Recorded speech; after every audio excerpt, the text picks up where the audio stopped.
In 1991, a film changed horror forever. A psychological thriller that was disturbing, intelligent, and unforgettable. That film was The Silence of the Lambs. Directed by Jonathan Demme and based on the novel by Thomas Harris, it didn't just terrify audiences, it dominated the Academy Awards. It won 5 major Oscars, including Best Picture, Best Director, Best Actor for Anthony Hopkins, and Best Actress for Jodie Foster. For decades, it was considered untouchable, a masterpiece, a gold standard for psychological thrillers. But more than 30 years later, the conversation has changed. Today, the film is being reevaluated, not for its craft, but for its cultural impact. When it was first released, critics focused on its brilliance. Anthony Hopkins' portrayal of Dr. Hannibal Lecter was chilling yet controlled, calm, intelligent, terrifying. Despite limited screen time, he redefined what a cinematic villain could be. Jodie Foster's Clarice Starling was groundbreaking, a young FBI trainee navigating a male-dominated world,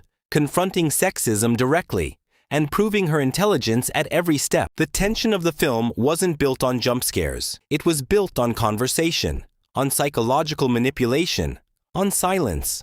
Horror had rarely been treated with this level of prestige.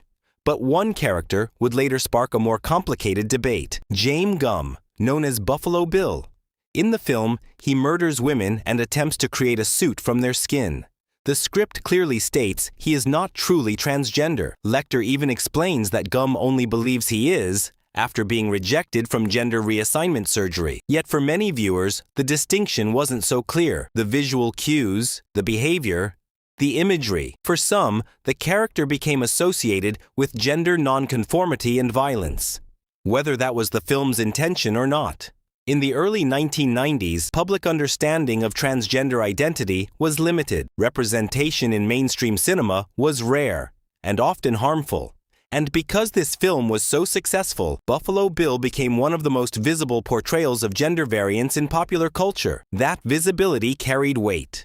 Today, audiences examine films differently. Critics and advocacy groups argue that even if the film did not intend harm, impact matters more than intent. Others defend the film, saying it portrays a disturbed individual, not a community. This debate reflects something larger. How do we judge art? Should a film be evaluated only in the context of its time, or should it also be examined through modern standards? It's important to remember, the film was progressive in certain ways. Clarice Starling remains one of cinema's most powerful female protagonists. The film directly addresses sexism and institutional bias.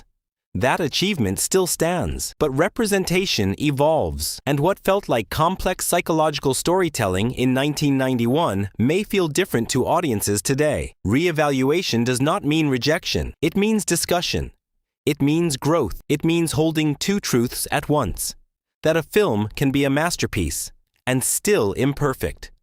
Despite controversy, The Silence of the Lambs remains culturally influential. Hannibal Lecter is still referenced across pop culture. The film inspired sequels, adaptations, and countless thrillers that followed. Its legacy is not erased. It is complicated, and perhaps that is the true mark of enduring art. Because great cinema doesn't simply entertain, it provokes thought. More than 30 years later, this 5-time Oscar winner still challenges audiences. Not just with suspense, but with questions about representation, responsibility, and how storytelling evolves with society. And maybe that's why we're still talking about it.